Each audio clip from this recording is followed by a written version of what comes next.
अस्सलामुअलैकुम। Horror stories के एक न्यू एपिसोड के साथ मैं हूं Mazhar Malik. Thank you so much and love you so much आप सबके प्यार भरे फीडबैक का। आज की जो कहानी मैं आपको सुनाने जा रहा हूं ये मुझे भेजी है मुस्तफ़ा ने लाहौर से। मुस्तफ़ा कहते हैं, मैं सबसे पहले अपना तारुफ करा दूं, मैं एक स्कूल टीचर हूं और स्कूल से छुट्टी के बाद मैं बच्चों को मुख्तलिफ घरों में जाके ट्यूशन पढ़ाता हूं और उसी से ही जिंदगी का गुजर बसर होता है। क्योंकि वालिद और वालदा बूढ़े हैं। वालिद एक सरकारी इदारे में बहुत अच्छी पोस्ट पे जॉब करते रहे। अगर वो चाहते तो वहां से रिश्वत लेके एक बहुत बड़ा घर, बैंक बैलेंस, गाड़ी, वो सब कुछ तैयार कर सकते थे। लेकिन उनके वालदैन की जो तरबियत थी, 5 वक्त की जो नमाज थी, वो चाहते थे मैं अपनी आखिरत खराब नहीं करना चाहता, तो अपनी तनख्वाह में ही गुजारा करते रहे। उनके बाकी जितने भी ऑफिस में काम करने वाले लोग थे सब रिश्वत लेते थे। हमारे वालिद ही ऐसे उनमें से थे जो ईमानदारी से अपनी नौकरी करते थे। तो उन ईमानदारी के पैसों से सिर्फ एक इंतहाई छोटा सा अपना घर ही बना सके। अब उनके बच्चों में 3 बेटियां और 2 बेटे थे। मुझसे जो बड़ा भाई था, जब उन्होंने शादी की तो अपनी बीवी को लेके इस घर से इसलिए चला गया कि वो कहता था कि अब मैं बीवी की जिम्मेदारी उठाना चाहता हूं। तो इन घर की जिम्मेदारियों से आजाद हो गया। माँ बाप ने अपनी जमा पूंजी से 2 बेटियों की शादी भी कर दी। अब इस घर में 2 लोग बच गए थे बच्चों में, एक मैं यानी कि मुस्तफ़ा और मेरी एक बहन। शुक्र ये था कि हमारे पास अपना घर था, किराए का नहीं था। वालदा ने बचा बचा के तनख्वाह में से पैसे, और जो रिटायर होने पे उनको पैसा मिला, इतनी रहमत हो गई थी कि छत अपनी हो गई थी। लेकिन अब मुझे इस घर के अखराजात को उठाना था। वालिद की जो पेंशन आती थी वो बहुत कम होती, तो इसलिए मैं सुबह ही सुबह एक स्कूल के अंदर चला जाता, वहाँ पे बच्चों को पढ़ाता। वहाँ से जैसे ही छुट्टी होती तो अपनी एक बाइक, जो मेरा कुल असासा थी मोटर बाइक, उसी मोटर बाइक पे मैं फिर ट्यूशन पढ़ाने का ऐसा सिलसिला शुरू करता। कभी किसी घर के अंदर बैठा बच्चों को पढ़ा रहा होता, वहाँ से निकलता गली के दूसरे घर के अंदर दाखिल होता, बच्चों को पढ़ाता, और इसी तरह रात हो जाती।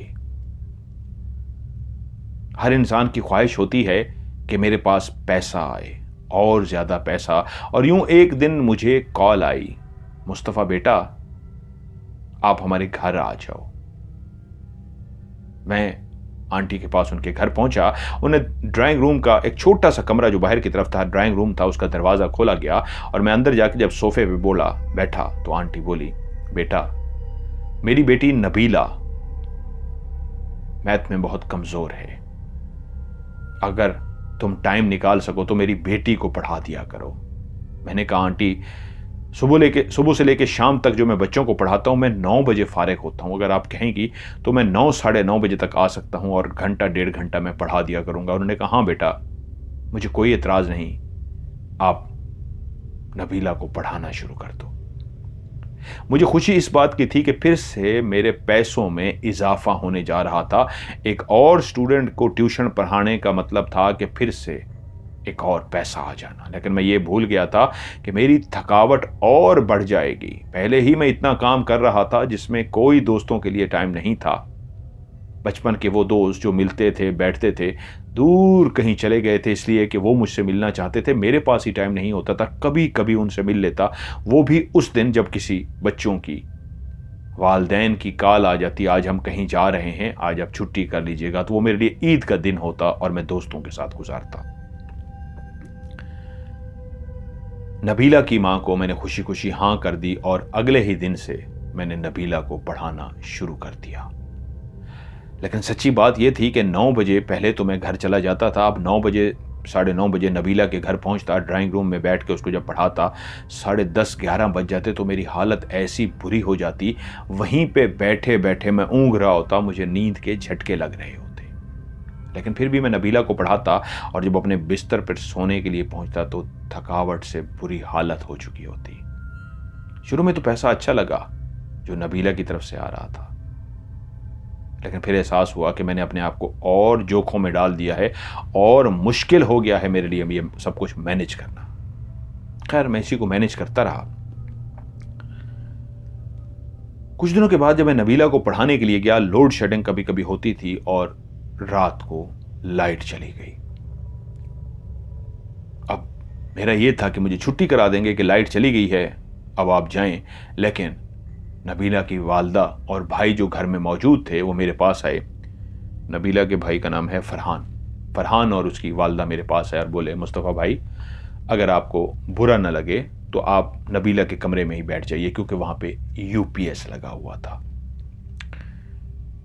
तब मुझे पता लगा कि इस घर के अंदर नबीला का एक भाई जो शादीशुदा है, 1 साल पहले उसकी शादी हुई है, वो अपनी बीवी के साथ रहता है। एक कमरे में उनकी मां और एक कमरे में नबीला रहती है। अब बिजली जाने का मतलब यह था पूरे घर के अंदर सिर्फ वो 2-3 कमरे जहां पे यूपीएस, बहुत सारे लोगों को नहीं पता होगा, ये पाकिस्तान में एक यूपीएस का सिस्टम है। बैटरी जो ट्रैक्टर के अंदर, गाड़ी के अंदर इस्तेमाल होती है, बड़ी सी बैटरी, उसके साथ एक यूपीएस लगा होता है जो जैसे ही लाइट जाने पे बैटरी के वजह से आपको बिजली की सप्लाई देता है। आपके घरों में पंखे और लाइटें चल जाती हैं। तो मैं नबीला के भाई फरहान के साथ ही चलता हुआ नबीला के कमरे में गया। तो ये एक बहुत बड़ा तो नहीं, दरमियाने साइज का कमरा था। मुझे उन्होंने एक सोफे पे बैठने के लिए कहा। बिल्कुल मेरे सामने एक बड़ा सा शीशा लगा हुआ था और एक साइड पे और सोफा पड़ा हुआ था। नबीला उस सोफे पे बैठ गई और मेरे बिल्कुल बैक साइड पे एक स्टोर था जो किसी दौर में वो बनाते थे, उसके आगे कपड़ा सा डाल दिया गया था जिससे अंदाजा होता था कभी कपड़ा हिल जाए कि यहाँ पे कोई सामान पड़ा हुआ है, काट कबाड़ या उनका जो जरूरत का ऐसा सामान जो इस्तेमाल में नहीं होता, स्टोर में रख दिया जाता है। मुझे बहुत अजीब सा लगा रात के पहर कमरे में जाके इस तरह बैठना, लेकिन पढ़ाई भी बहुत ज़रूरी थी और मेरी शख्सियत ऐसी थी कि महल्ले वाले बहुत ज़्यादा मुझ पे एतमाद करते थे। मेरी आंखों में शर्म व हया भी थी, रेपुटेशन बहुत अच्छी थी। इसलिए शायद नबीला की माँ ने मुझे और उसके भाई ने उस कमरे में बिठा दिया। मैं नबीला को पढ़ाता रहा। जब वो पढ़ चुकी तो उसके बाद मैं उठा, मैंने अपने मोटर बाइक को स्टार्ट किया और मैं अपने घर की तरफ रवाना हो गया। ऐसा कभी कभी होता कि लाइट चली जाती और मैं और नबीला उठ के नबीला के रूम में चले जाते और मैं वहां उसको बैठ के पढ़ाता। लेकिन वहां पे ये तकरीबन शायद तीसरी दफा था कि लाइट गई थी और मैं नबीला के रूम में जब सोफे पे जाके बैठा तो मैंने सामने बने हुए शीशे की तरफ, इसलिए मेरी निगाह पड़ी कि नबीला को मैंने सवाल हल करने के लिए दिए थे, वो बैठी सवाल नबीला हल कर रही थी और मैंने शीशे में अपने आप को देखा तो मुझे अपने अक्स को देख के लगा कितनी जल्दी वक्त से पहले मैं बूढ़ा हो रहा हूं। मेरा चेहरा कैसा अजीबो गरीब सा हो रहा है। शायद अपने आप को तवज्जो जो नहीं देता, सुबह से लेकर रात तक पढ़ाने में जो लगा रहता हूं, कैसा एक अजीब सा होता जा रहा है। और वहीं पे बैठे हुए मेरा सर भारी होना शुरू हो गया। शायद गर्मी हो रही थी, बिजली चली गई थी। मैं उसको पढ़ाता रहा, अजीब सी बेचैनी महसूस हो रही थी। खैर मैंने पढ़ा लिया और मैं जैसे ही बाहर निकला, हल्की हल्की बाहर ठंडी हवा चल रही थी। हवा में आते ही मुझे बहुत बेहतर फील हुआ। ऐसा महसूस हुआ जैसे दोबारा से मेरा सांस बहाल हो गया। वो अंदर हब्स थी या किस तरह का माहौल था उस कमरे में बैठे हुए कि मेरा सांस बंद होता मुझे महसूस हुआ। मैं बाइक पे बैठा और अपने घर पहुंच गया। मैंने जाके फिर भी एहतियातन एक टैबलेट खा दी कि सर में दर्द है और मैं सो गया।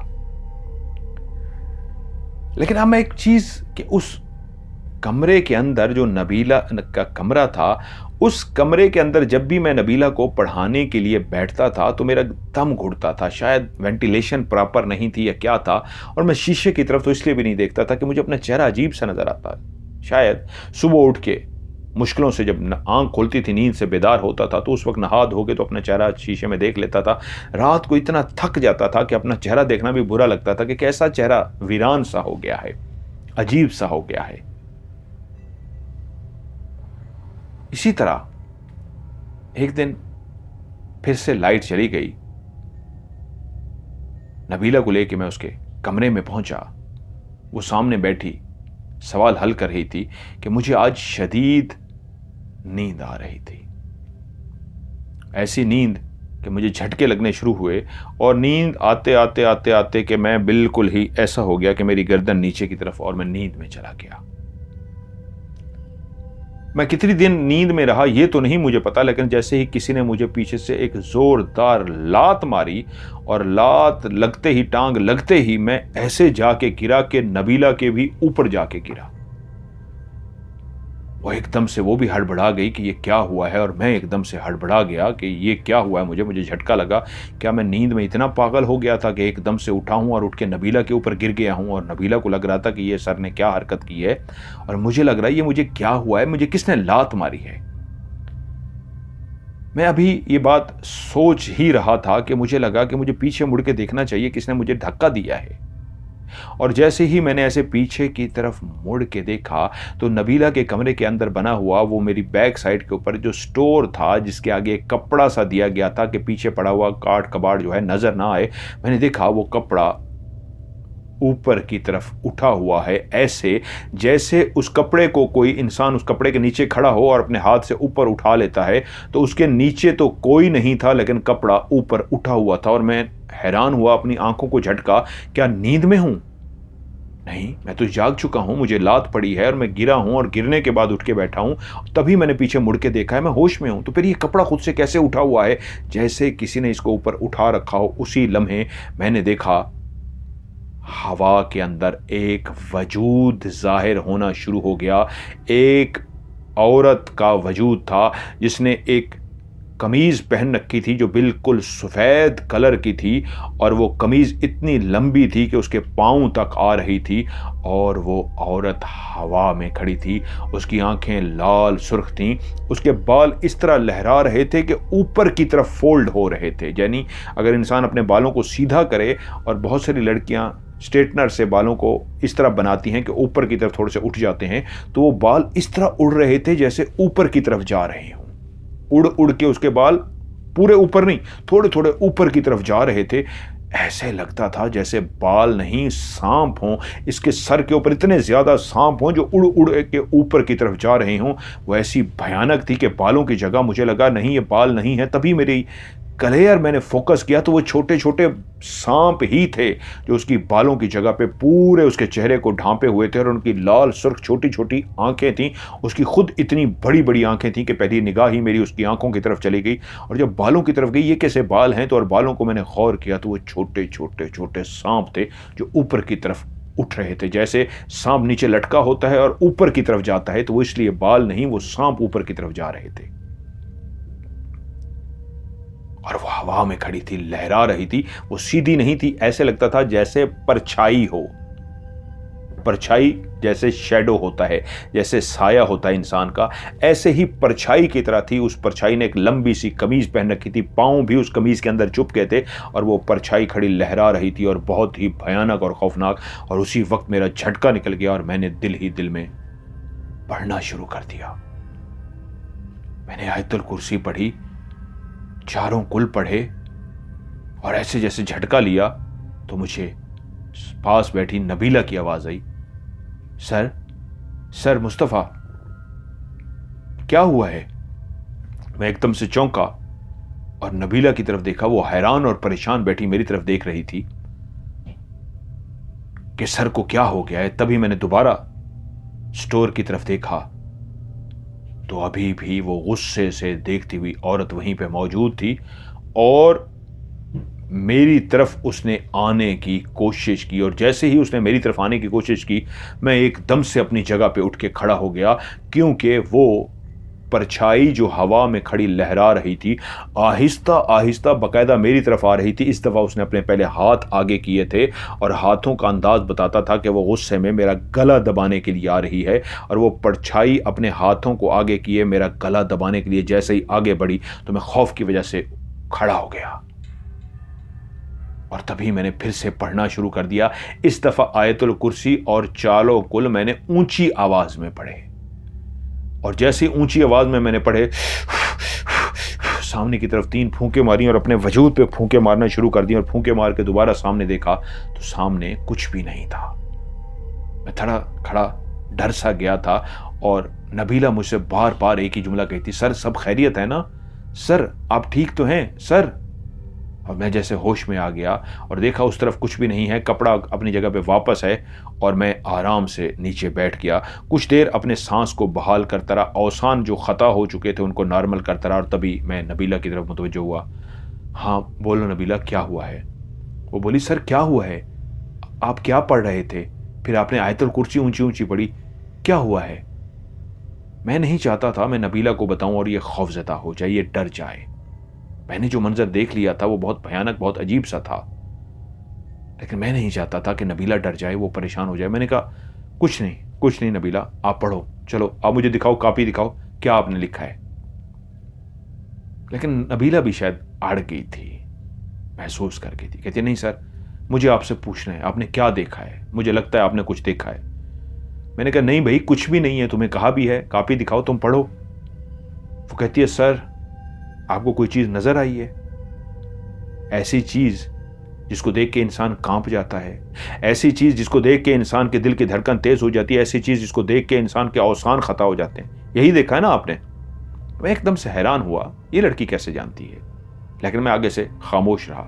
तब वो दोबारा बोली, सर प्लीज बताइए ना, क्योंकि मैं फिर उसके बाद आपको बताऊंगी, आपकी वो गवाही मेरी जिंदगी को बचा सकती है। मैं कहा क्या मतलब, तुम्हारी जिंदगी को बचा सकती है? मैं समझा नहीं। तब नबीला बोली,